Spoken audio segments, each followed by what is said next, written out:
As I was doing chores, I heard a voice shouting from the venue. Why isn't Emily here? It was my father-in-law's voice. I thought I should at least greet my father-in-law and head towards the venue. Then I heard my husband and mother-in-law saying things like this to my father-in-law, giggling. If you're talking about that dirty woman, we're making her work in the back. Don't mess with me. What do you think a wife is for? My name is Emily. I'm a 23-year-old office worker. Currently, I'm dating a guy named Steve. Our encounter was a bit unusual. I was living by myself, and he was living in the apartment next door. One day, on my day off, I heard a sudden loud noise from next door. Did he just hit the wall? I wasn't being loud or anything. Although the TV was on, the volume was quite low. I was feeling uncomfortable, but gradually began to think someone had fallen. Worried, I pressed the doorbell of his room, but there was no response. I pressed the doorbell once more and listened carefully to a faint voice. Who is it? Are you all right? I called out, and after a while the door opened. The moment the door opened, a man was swaying, looking like he was about to fall. Are you okay? The man leaned against the door, looking dazed, and then he said, I'm starving. What? I haven't eaten anything in days. What? I hurried back to my place and looked for something to eat. I took the sandwich and some tea I had saved from yesterday and went back to his room. Here, have this if you like. Are you sure? I'd be more troubled if you starved to death. Thank you so much. Saying that, he bit into the bread and ate it up with incredible speed. He then gulped down the tea and let out a satisfied sigh. Thank you for the meal. I really thought I was gonna die. I'll definitely pay you back for the sandwich and tea later. No need. It's not a big deal. More importantly, why haven't you eaten anything for so long? Actually, after paying tuition and rent, I ran out of money all at once. So you're a student. I'm a senior in college. You don't work part-time or anything? Actually, the pub where I work suddenly went out of business. What? That's terrible. So I didn't get paid and my life became difficult all of a sudden. Didn't you talk to your parents? I didn't want to worry them.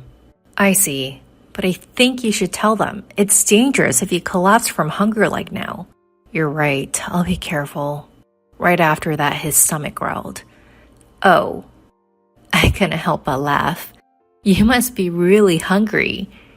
Well, it can't be helped since you haven't eaten for days. I decided to let him eat my homemade cooking. He hesitated, but I insisted, saying it'd be a problem if he collapsed from malnutrition, so I let him eat fried rice in my room. This is delicious. It's been a while since I had such good food. He ate like a child, eagerly and happily, which was so cute that it stirred my maternal instincts. We then introduced ourselves and exchanged contact information. I told him to contact me in case of an emergency. It seemed he found another part-time job soon after, and he was able to get a job at a restaurant with free meals. Thanks to you, I won't starve to death. I'm glad to hear that. Recently, when I came home from work, I'd cook a little extra and invite him over to eat together. I was always feeling lonely eating alone, so it was fun to have someone to eat with. As I was thinking about that, he suddenly made a serious face. What's wrong? As I asked nervously, he swallowed his saliva and said this, Emily, would you go out with me? Huh? I know I'm just a poor college student and I'm not a good match for you, but I've fallen for you. I was taken aback by his straightforward words. The fact was that I was also attracted to him. So I accepted his offer to date. I like you too, Steve. As soon as I agreed, he was delighted, and so we started dating. We enjoyed discussing things like whose room to hang out in since we lived next door to each other. We continued dating smoothly, and he found a job after graduating from college. We decided to move in together in a larger room when he got the job. Although we had already been practically living together, we thought it'd be better to share a larger room to reduce the rent burden for each of us. We continued dating for a while and we got married when I was 26 and he was 25. Although we continued living in the same room we have been sharing, our lifestyle didn't change much after marriage. However, one thing changed immediately. That's about Steve's mother, who became my mother-in-law. Until now, we hadn't been involved with her at all, but after getting married, we had to interact with her more often. Even though she had never visited our home while we were living together, she started coming over quite frequently after we got married. Emily, do you even clean the room properly? Huh? Look at all this dust. I can't reach that high and I don't have time to clean there after work. What? You're talking back to your mother-in-law? You're a cheeky wife. I just said I couldn't do what I couldn't do.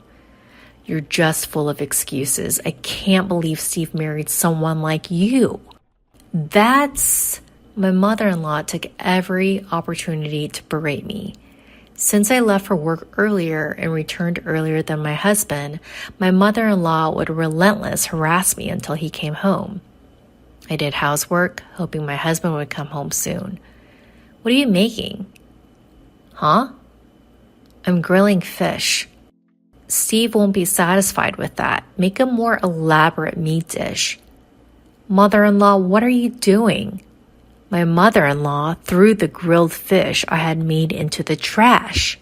I can't believe I left the daily cooking to you. From now on, I'll do it. What? If she cooks, that means she'll come every day.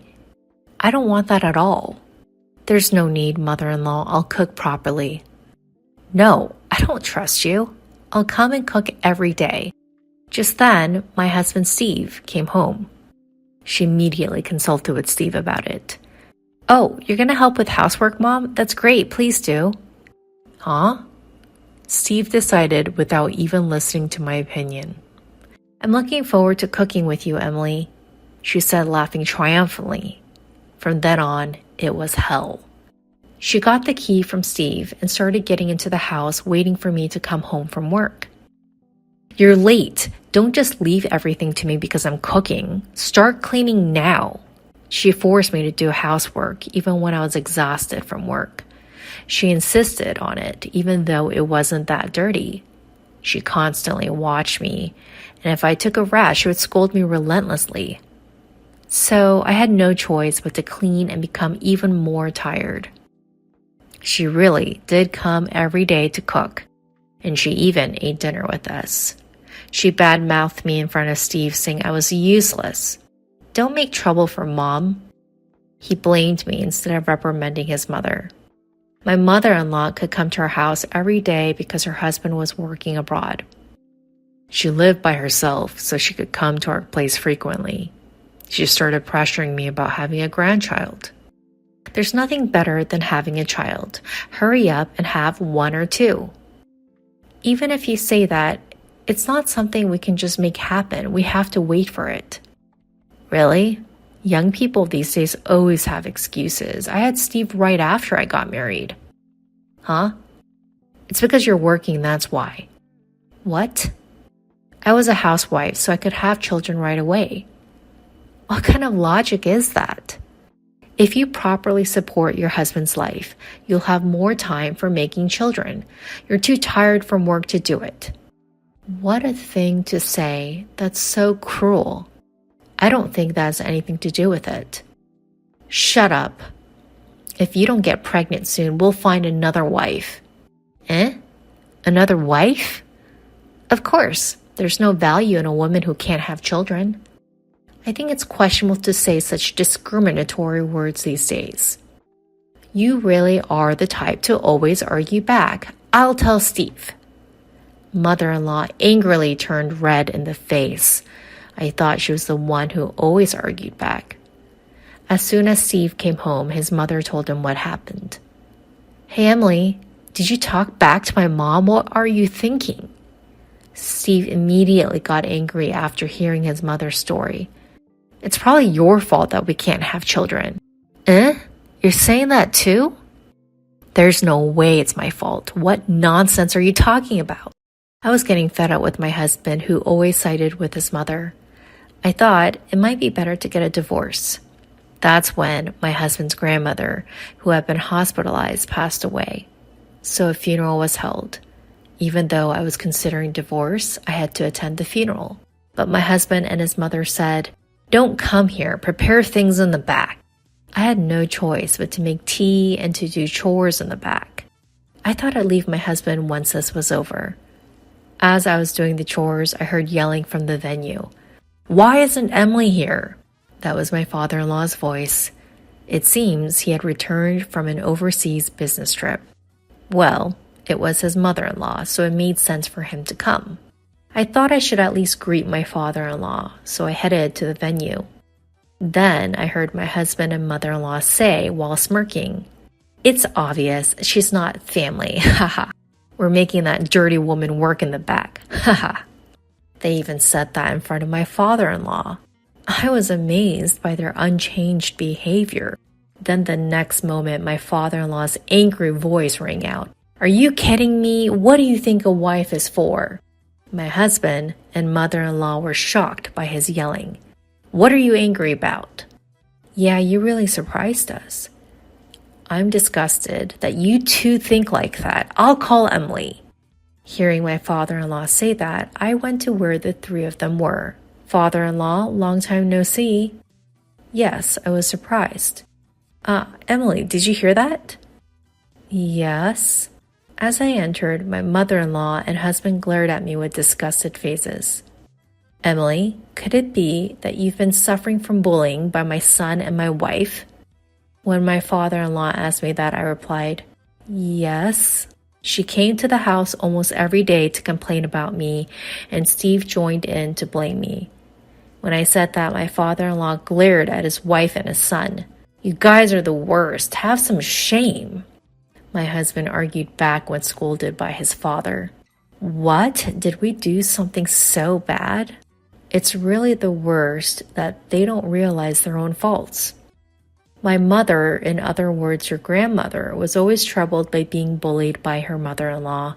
That's why I wanted to be kind to my son's wife when I became a father-in-law, and I never bullied her once. You don't have any bad memories from my mother, do you? Well, that's true. Even so, you yourself are bullying Emily and making her suffer. What kind of nerve do you have? Because this woman won't give us a grandchild. Having a child is a blessing. Just because you happen to give birth early doesn't mean you should force that on your daughter-in-law. You guys are really hopeless. My father-in-law said this and asked me this. Emily, what do you think? Do you want to continue your marriage with my son? Hey, Dad, what are you saying? My husband was flustered, but I ignored him and looked at my father-in-law and said this. I want to divorce him. Hey, Emily, are you serious? Your mother told me that if I can't have a child, I have to find another wife. Wait a minute, Emily, what are you saying? I don't want to be with a mother-in-law who says such things, and I'm fed up with a husband who joins in the blame without defending me. So I'll divorce my husband no matter what. When I said that, my father-in-law said, I think that's a good idea. If you're going to divorce, there's no need to help with this funeral anymore. Emily, thank you for everything up to now. You can go home. You have to pack your things. Yes, thank you. I'm glad I could talk to you, father-in-law. I said that and left the venue. My husband and mother-in-law had pale faces. And since our conversation was overheard by all the relatives, news of my mother-in-law and husband's bullying spread quickly, and they were looked upon coldly by everyone. After that, with my father-in-law's help, I officially divorced my husband. And it seems my father-in-law was so appalled by this incident that he divorced my mother-in-law as well. My mother-in-law was abandoned by my father-in-law and had nowhere to turn, so she ran to my ex-husband's place. But up until now, I had been paying for most of the living expenses. So, if my ex-husband and mother-in-law continue to spend on food and other miscellaneous expenses as they have been, their money will surely run out. In fact, since my ex-husband hadn't saved any money, The two of them are said to be running out of money and struggling to make ends meet. Well, it's none of my business, so I don't really care. Meanwhile, I live in a single-person apartment and enjoy my single life. I recently started keeping a cat, so I don't think I'll be dating for a while.